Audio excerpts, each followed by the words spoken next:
Marilyn. I'm Marilyn Smith with our guest, Dr. Armir Arbisser, and he is an eye ophthalmologist who is stationed in the Eye Surgeons Associate of Davenport and also at Vision Center PC here in Muscatine. Dr. Arbisser is going to talk to you today about the foundation for the American Academy of Ophthalmology. Dr. Arbisser is ready to answer some questions about the puzzling title that he carries. It says that Dr. Arbisser is a participating member in the Foundation for the American Academy of Ophthalmology. That's such a big phrase. What does it really mean, Dr. Arbisser? Well, the American Academy of Ophthalmology is a professional organization of medical eye specialists, ophthalmologists, and there are approximately 15,000 members in the United States. Approximately half of them participate in the National Eye Care Project, which we're going to be talking about today. It's a wonderful service, and I don't know if our audience realizes that Dr. Arbisser does this as a volunteer. It's a part of his public service. For those in the audience who are not sure what an ophthalmologist is as compared to an optometrist, would you explain that before we go into the program? Certainly. An ophthalmologist is a medical eye specialist. A medical eye specialist is someone who, after college, has gone on to spend 4 years in medical school and then has spent an additional year, usually doing an internship after medical school. Following that, there are 3 more years of training in medical and surgical diseases of the eye. And these days, a fair number of the doctors who, after they've completed the 3-year residency, will go on and do even additional training called a fellowship in some specific area of disease dealing with the eye. But those are medical eye specialists or ophthalmologists. Optometrists are not medical specialists. They've also gone to college, and after college they go to professional school and they have a degree of Doctor of Optometry. Their training is also about the eye. Their approach is a little bit more from the optical end. However, these days, optometry schools do teach their graduates a lot about different diseases of the eyes. And depending upon state law, they're also qualified to treat a number of different medical eye conditions. Thank you. That's an overwhelming responsibility. Many of the elderly who are in our audience probably don't know whether they need your services or not. They say, oh, I can see very well, but as Newsweek magazine said in an article that I just read, sometimes it's like looking at the world through Vaseline on the eyeballs. And I don't know if that would reach any of the people in our audience or not, but there's something that must tell these people that they need you and that they need the services. Well, sometimes there are symptoms and sometimes there are not symptoms when someone has an eye condition.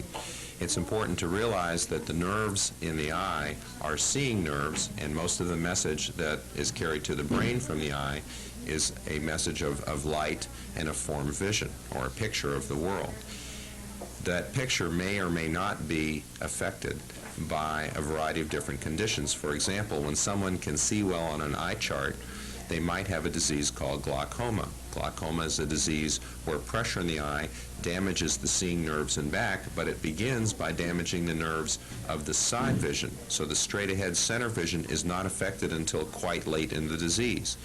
That's a patient who may have no pain, and that's a patient who may do well taking a vision test, for example, to get a driver's license, and yet they definitely may need to be under medical or surgical care for that condition. Other patients who have conditions such as cataracts usually will have some visual symptoms such as blurring. Depending upon the type of cataract that someone has, they might have more difficulty in the daytime in a bright light, or they might have more difficulty at nighttime, for example, driving a car and watching the headlights break up more like a Christmas tree effect. I think that the concept of Vaseline on the eyeball is probably a little bit exaggerated. But the point of it is that a person does not always have symptoms to tip them off that they have an eye problem. And it's important that people have periodic eye examinations. We generally recommend that people have a good, complete eye examination approximately every 2 years if there's nothing going on. One of the things that people in our audience are probably wondering then is, how did this start? What is this project all about? It has a special clientele, special qualifications, and it is, if the qualifications are met, perhaps at least partially funded by the Academy. Can you talk about how this Academy started and what its intent is? Well, I can't really give you a long history of the Academy of Ophthalmology. It's developed over the past almost century, and it is the professional organization of medical eye specialists in the United States. But one of the commitments that the American Academy of Ophthalmology has is to ensure the availability of eye care for the elderly, and particularly for the elderly who may be economically disadvantaged. These days, the ophthalmologists in the country recognize that people who are older and who live on a fixed income may not may not feel that they have the ability to pay for eye care. So that for patients who are 65 years and older, the purpose of the National Eye Care Project is to make available that care, whether or not they have the ability to pay for it. And so when they found out about it, how can they tell you? How do you know about them? Do they come to you, or is it referred to a central agency and then to you? The National Eye Care Project is intended to provide contact between those patients who need the care and may not be able to afford it, and volunteering, participating ophthalmologists, which are about half of the ophthalmologists in the United States. The way that a patient gets care is by contacting the 800 number, which I know you'll provide people with today, perhaps several times on the screen. And when they contact that number, a computer automatically assigns them to an ophthalmologist in their area.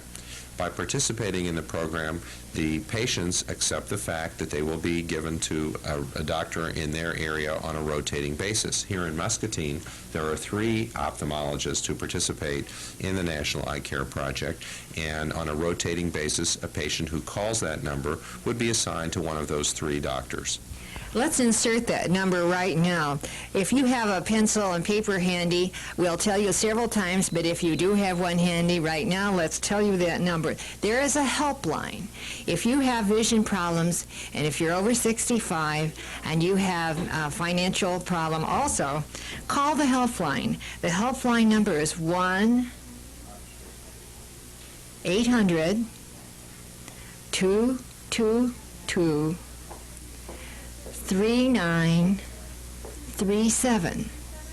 And if you call that number, you'll get the Central Clearinghouse, and they will then refer you to your nearest ophthalmologist. It's a neat program, but we need to have more people in the program that need to know about you. So how do they know if they qualify? How can they tell? Is it just by financial need, age, or a combination of all of these things? Well, age is actually the most important criteria for this, because patients who are over 65 are the patients who are the most likely to require medical and surgical eye care. So that the actual limitation of the program is for patients who are 65 and older. A patient's ability to pay for the care or not pay for the care is not actually an important criteria.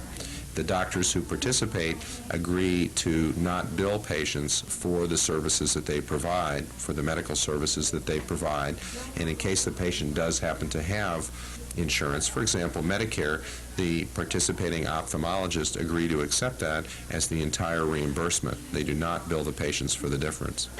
I think that's a worry to people who have fixed incomes and they're not sure. What happens if after you have an examination with them, they find that they need surgery in a hospital? What happens then? Well, I can't speak for all of the doctors who participate in the program, but the doctors in our group who participate agree to accept the Medicare or nothing if the patient has no insurance, as full reimbursement for the care that the patients might require, which includes surgical care. What the program does not pay for, it does not pay for example, the hospital portion of a bill in case a patient requires surgical care. It does not pay for any optical needs which a patient might have, for example, if a patient needs glasses or contacts. But for the medical portion of the care, certainly in an office setting, all the doctors agree to accept that, and I think that most of the doctors who participate understand that the patients who may have this, who may be financially disadvantaged, may need to have the care and may not be able to afford for the hospital portion, and the doctors will accept whatever for their surgical reimbursement. It's a wonderful way of volunteering for the doctors. I'm wondering if it is currently in effect in Muscatine. Have you had a patient here in Muscatine? We've had a number of patients who've been referred to us by the National Eye Care Project. It's important that patients who call that number understand they may not request a specific doctor. They will be assigned a doctor on a rotating basis. And it's also not really for patients who already may have an ophthalmologist. If they have an ophthalmologist, they're likely to be referred back to the ophthalmologist that they already have. And so I'm sure that it sounds kind of funny that how can a doctor who is providing services free to people who need his services benefit from a program like this? And I'm sure that there are benefits to you as you volunteer in this program. What do you see as benefits just to you as a person, I guess we could say? Well, the main benefit to me is that I know that there are some people who cannot afford the care, and I don't really believe that money should be the reason why a patient is unable to receive the care. And so there's a lot of satisfaction in restoring or maintaining vision for people, whether or not there's money involved in the transaction. I always find it very exciting to help people, and it doesn't always matter. I can think of a number of patients who were specifically referred in through the National Eye Care Project, and it's interesting that as we take care of many patients over the year, there are always a few patients who really stand out because of the nature of their problem or because of how exciting their visual recovery is. There was one lady in particular who we met who had been a shut-in for 15 years. She'd been living on a farm near Muscatine. Because she lived on a farm and because her age was in her late 80s, people basically felt that she was too old to have anything done, and she was living in a setting that was comfortable for her so that she was able to kind of poke along and not harm herself in that very limited setting. Well, I think what actually motivated her to actually seek care was that there was going to be a marriage of a relative in another community that was not too distant, and she was really excited about the possibility of going to this wedding that was about 6 months down the road, and of getting to see some relatives that she hadn't seen literally in years. And so that got her motivated to seek care, and she got referred in. And she had cataract surgery, and I remember the excitement of seeing her the first day after the surgery, because she looked at me and she gave me a wonderful smile, and she said that yours is the second face that I've seen in 5 years. She said, I saw the face of my son last night when he took off the patch after surgery, and I hadn't recognized anybody's face in 5 years. And the following morning when I got to see her for post-operative care, she became very excited because she was able to see me as well. And so the satisfaction is incredible to be able to restore people's vision, and that's a great motivator for us to participate. Oh, it's a wonderful, wonderful service that you do, Dr. Arbisser. And I really had this thought. If the lady out on the farm made me think of it. What if someone had no telephone? How could they find you? Well, I don't think that we're checking for smoke signals, but they should ask a relative, or if they have someone who calls on them. For example, someone from Meals on Wheels could do it. They certainly could have some help from their pastor, from their church. There are a variety of different social agencies that could make the phone call for them. I think the county welfare group can make that call also. It's pretty easy to get into the system and to have the care available. All that's required is just calling that phone number. It's a wonderful thing. Let's go to your office now and watch you work with a patient. Wonderful. We have now traveled back to Dr. Arbisser's examining room, and he is here with a patient, and her name is, let me get this straight, Mary Hart. And Dr. Arbisser is going to talk to you in the audience now about how he treats and cares for a patient in the examining room. Great. Mrs. Hart is an interesting young lady. Mary, would you please put your chin right up here? Who actually had a laser operation done this morning. And we have to check her pressure, because one of the things that can happen after a laser operation is that the pressure can go up. This is the type of test that's done when we're looking for glaucoma. This instrument just barely contacts the front of the eye so that we can measure the pressure on this little dial. And this is a very cooperative patient. Mary actually had this laser operation done 2 hours ago at the Muscatine General Hospital. It's very interesting for your viewers to note that almost any type of eye surgery which is necessary can be performed with the equipment which is available here.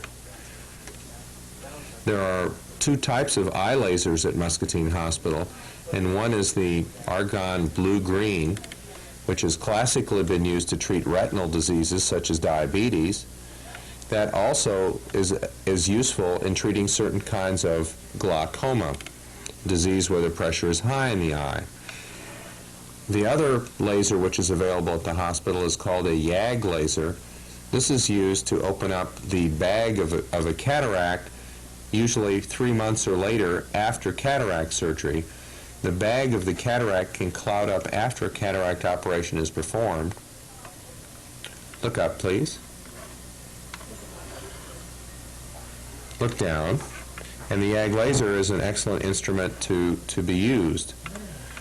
The cataracts themselves, sit back, can be removed with a special instrument which allows the cataract surgery to be performed with what's called a small incision or a single stitch technique, which allows a very small cut into the surface of the eye. This instrument, which we've just used, is called the slit lamp biomicroscope, and it is basically, you can see the oculars here. This is sort of like a microscope, but it's turned straight ahead so that we can look at the beautiful aspects of people's eyes. And Mary's eye looks perfect after the laser operation you had this morning. Did you have any discomfort during that?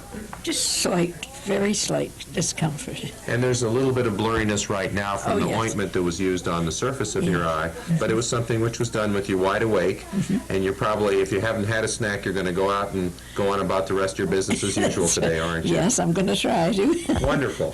Mary, it's not really scary, is it? No, it isn't. And we can say to other people who need eye surgery and put it off because they think, oh, it's scary. It's not necessary to put it off. I think it was wonderful. And now things will be better. Yes, I think so. Excellent.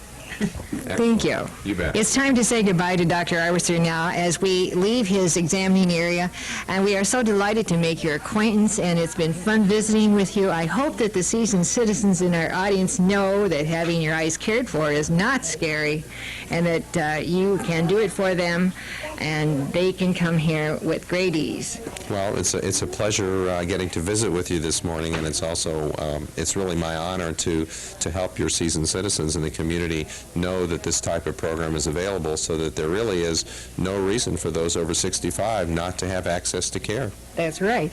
And we will show you that this is easy to do, as close as your own telephone and the helpline. Thank you, Great. Dr. Arbisser. Thank you very much. Have a lovely day. This is Alma Gaucher, and she is in the patient waiting room of Dr. Arbisser. We found this cheery lady to have a bright spirit and a fun smile, and we wonder what brings her here. What is your eye situation, Alma? Oh, I had my eyes checked. I'm having them tested for new glasses today. I had cataract surgery in January, and everything is going along very fine. One of the things we like to tell our audience out there, Alma, is what surgery's like and the benefits of having it. And is it scary and things like that? Oh, yes, I was very apprehensive about it first, but then, I'll tell you, my aunt and my father were losing their eyesight when they became elderly, and I didn't want that to happen to me because reading is my favorite pastime. And so with cataract surgery, now you can read well? Oh, I read very well. As a matter of fact, this morning that eye checked out better than the other one.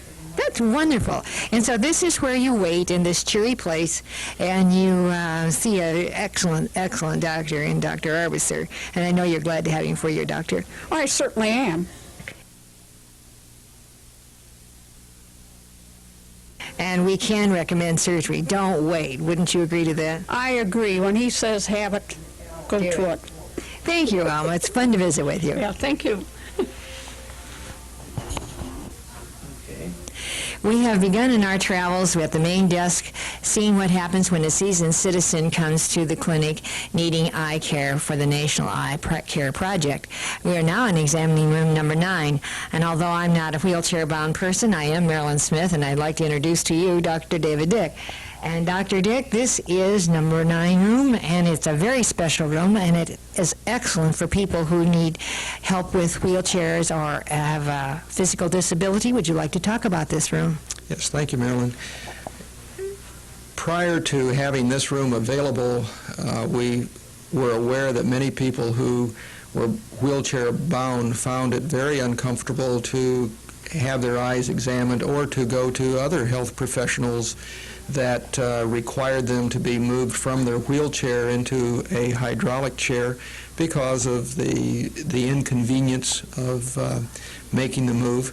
So in designing the new office, we wanted a room that was set up specifically for a wheelchair-bound patient so that they would not have to be moved from their chair.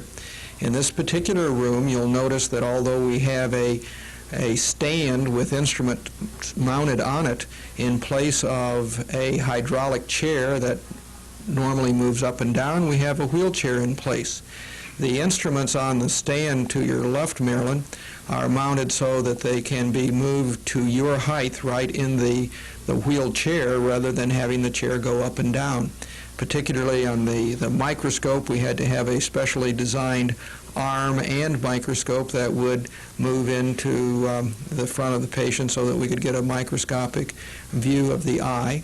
And in addition to the instruments mounted on the stand, we also have other special instruments in here that are portable and can be hand-held instead of permanently mounted so that we can get those instruments to the patient's eyes while they're still in the wheelchair, or we can take those instruments to an individual's home or to either a hospital or nursing home when those people are unable to come to the office. An excellent example of that is this instrument behind me. This is an instrument to measure eye pressure, and normally it is mounted on a microscope on the stand, and then that has to be moved up to the eye. This is a special handheld tonometer or eye pressure device that I can take right up to your eye while you're comfortably seated in the chair, and can be taken out of the office if we're doing an out-of-office examination. So we find that this is going to help those people who might otherwise not have regular eye examinations because of the inconvenience. And so we're doing everything we can to make the audience out there aware that there is care and caring people to provide that for you. Thank you, Dr. Dick. You're very welcome. We're now at the front desk of the clinic, and this is the spot where the heart of the action begins. At this point, if you have decided that you really could use some help and that you make qualifications, then it's time to call the helpline. The helpline number is 1-800-222-EYES. And the EYES number is really, I have to look, 3937. When you call that number, you'll reach the foundation, and they will in turn relay that message to the lady standing next to me. This is Pat Clark. Pat, what happens next? The foundation will give you the name and number of the doctor that is on their academy in your city.